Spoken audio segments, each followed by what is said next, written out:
नमस्कार दोस्तों। आज हम बात करते हैं नीति और नृत्य के बारे में। अपनी राह पहचानने की कहानी। दुनिया में हर इंसान की एक अलग कहानी होती है। हर व्यक्ति अलग परिस्थितियों में जन्म लेता है, अलग अनुभव से गुजरता है और उसकी सोच भी अलग होती है। लेकिन फिर भी एक चीज़ लगभग हर इंसान में समान होती है, वह है दूसरों से तुलना करने की आदत। कोई नया मोबाइल खरीद लेता है तो हमें भी वही चाहिए। कोई बड़ा घर बना लेता है तो हमें भी वैसा घर बनाने की चिंता होने लगती है। पड़ोसी ने नई कार ले ली तो हमारी नींद उड़ जाती है। ये होती है दूसरों के साथ अपनी तुलना करना। और जीवन की लगभग परेशानियां होने का सबसे बड़ा कारण यही है कि हम अपनी तुलना दूसरे लोगों के साथ करते हैं। यही वह जगह है जहाँ इंसान अपनी असली राह को भूल जाता है और वह अपनी ज़रूरत और अपनी क्षमता को भूलकर दूसरों की नकल करने लग जाता है। भारतीय दर्शन में एक बहुत सुंदर विचार मिलता है जिसे नियति और निरति कहा जाता है। नियति का मतलब है हमारी जीवन यात्रा, हमारा उद्देश्य, और नृत्य का मतलब है भीतर की खोज, अपने अंदर झांकना। जब ये दोनों मिलते हैं तब इंसान अपनी असली पहचान तक पहुंचता है, अपने असली स्वरूप को जानता है। दूसरों की नकल करने की समस्या। आज के समय में सोशल मीडिया और समाज ने तुलना को और भी बड़ा कर दिया है। हम रोज़ देखते हैं कोई व्यक्ति नया फ़ोन ले आया, कोई विदेश घूमने चला गया, कोई बड़ा घर बना रहा है। धीरे धीरे हमारे मन भी वही इच्छा पैदा होने लगती है। लेकिन सच यह है कि हर चीज़ हर इंसान के लिए ज़रूरी नहीं होती। कई बार हम किसी चीज़ को सिर्फ इसलिए चाहते हैं क्योंकि किसी और के पास है। मान लीजिए किसी ने महंगा मोबाइल खरीद लिया तो उसे देखकर हमें भी लगता है कि हमें भी ऐसा मोबाइल खरीदना चाहिए। लेकिन जब तक हम मोबाइल नहीं खरीदेंगे तब तक हमें चैन भी नहीं मिलता। लेकिन क्या हमने कभी ये बैठकर सोचा है कि क्या सच में हमें ऐसे मोबाइल की ज़रूरत है या नहीं है? अगर हम ईमानदारी से सोचें तो पाएंगे कि कई बार हमारी आधी परेशानियां सिर्फ दूसरों की नकल करने से पैदा होती है। अपनी राह पहचानना। मनुष्य का सबसे बड़ा काम है अपने राह पहचानना। हर व्यक्ति के अंदर कुछ न कुछ खास होता है। किसी को संगीत में रुचि होती है, किसी को पढ़ाने में, किसी को व्यापार में, किसी को सेवा करने में। यानी हर इंसान की अपनी अलग रुचि होती है। लेकिन समस्या यह है कि हम अपने अंदर झांकने की बजाय बाहर देखते हैं। भारतीय परंपरा में भगवान श्री कृष्ण ने अर्जुन से कहा था, अपने स्वभाव के अनुसार जीना ही सबसे अच्छा है।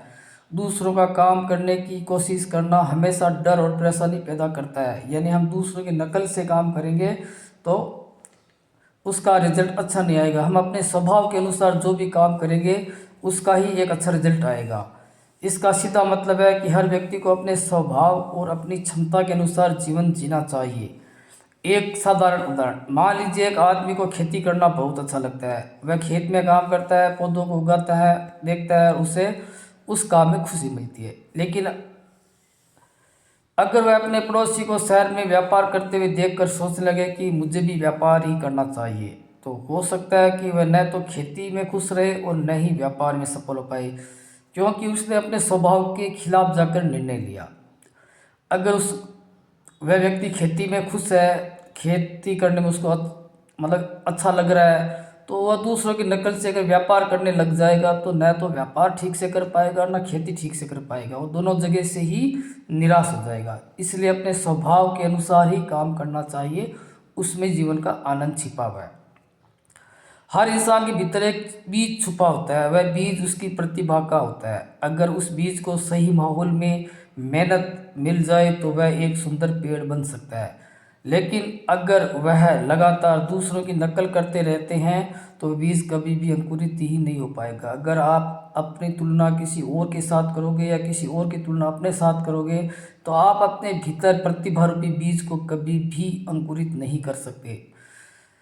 मान लीजिए किसी व्यक्ति को बांसुरी बजाना अच्छा लगता है, जब वह बजाता है तो लोग सुनकर खुश हो जाते हैं। लेकिन अगर कोई दूसरा व्यक्ति सिर्फ उसकी नकल करने के लिए बांसुरी उठाए जबकि उसके अंदर संगीत की समझ ही ना हो, तो वह चाहे जितनी मेहनत कर ले वह वैसा संगीत नहीं पैदा कर पाएगा। इसका मतलब है यह नहीं है कि वह व्यक्ति कमज़ोर है, इसका मतलब यह है कि उसकी प्रतिभा कहीं और है। अपनी प्रतिभा को पहचानो।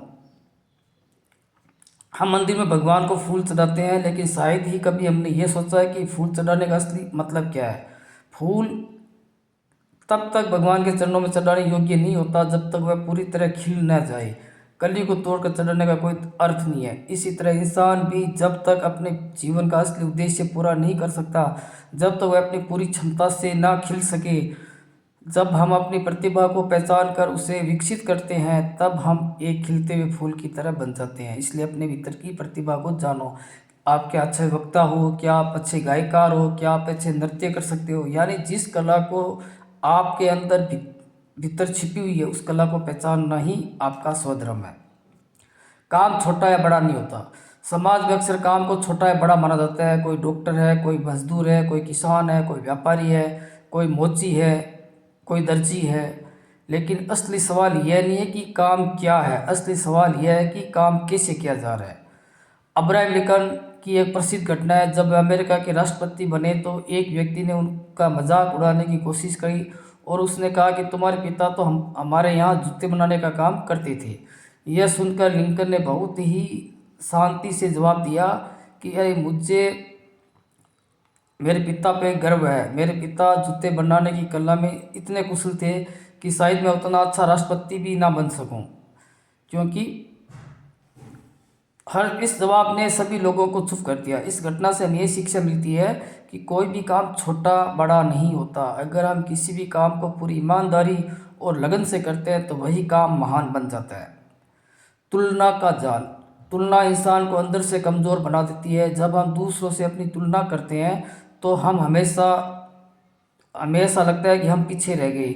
लेकिन सच यह है कि हर इंसान की यात्रा अलग होती है। किसी की सफलता जल्दी आ जाती है, किसी को सफलता देरी से मिलती है, किसी का रास्ता आसान होता है, किसी का कठिन होता है, किसी का जीवन सुख में होता है, किसी का जीवन दुख में होता है। अगर हम लगातार दूसरों को देखकर अपना रास्ता बदलते रहेंगे तो हम कभी भी अपनी मंजिल तक नहीं पहुंच पाएंगे। भीतर की यात्रा। जीवन की असली यात्रा बाहर नहीं है बल्कि भीतर होती है। जब इंसान थोड़ी देर रुककर अपने आप से सवाल करता है, मैं कौन हूँ, मुझे किस काम में खुशी मिलती है, मैं क्या करना चाहता हूँ, तभी उसके अंदर की यात्रा शुरू होती है। ये यात्रा बहुत ही शांत होती है। इसमें शोर नहीं होता, प्रतियोगिता नहीं होती, इसमें सिर्फ खुद को समझने की कोशिश होती है। धीरे धीरे इंसान को पता चलने लगता है कि उसकी असली ताकत क्या है और उसे किस दिशा में जाना चाहिए। सफलता का असली अर्थ। समाज अक्सर सफलता को पैसे, पद और प्रसिद्धि से मापता है, लेकिन जीवन का असली हिसाब इससे अलग होता है। जीवन के अंत में शायद यह सवाल नहीं पूछा जाएगा कि तुमने कितने पैसे कमाए या कितने बड़े पद पर पहुंचे। असली सवाल यही होगा, तुमने जिस उद्देश्य के लिए इस दुनिया में भेजा गया था, क्या तुमने वह जीवन जिया? अगर अपने जीवन असली राह पर चलकर जीवन जिया तो वही सच्ची सफलता है। नियति और नियति का मतलब बहुत ही सरल है। नियति का मतलब है अपनी जीवन यात्रा और अपना उद्देश्य पहचानना। नियति का मतलब है अपने भीतर जानकर उस उद्देश्य को समझना और उसको पूरा करना। जब इंसान दूसरों की नकल छोड़कर अपने भीतर की आवाज़ सुनने लगता है तब उसका जीवन बदलने लगता है। वह धीरे धीरे अपनी भीतर छुपी प्रतिभा को पहचानने लगता है और जब उस प्रतिभा को पूरी मेहनत और ईमानदारी से विकसित करता है तब उसका जीवन एक खिलते हुए फूल की तरह सुंदर बन जाता है। तो दोस्तों, ये वीडियो आपको कैसा लगा कमेंट में ज़रूर बताना। कृपया मेरे चैनल को लाइक करना, सब्सक्राइब करना और ज़्यादा से ज़्यादा लोगों तक शेयर करना। धन्यवाद दोस्तों।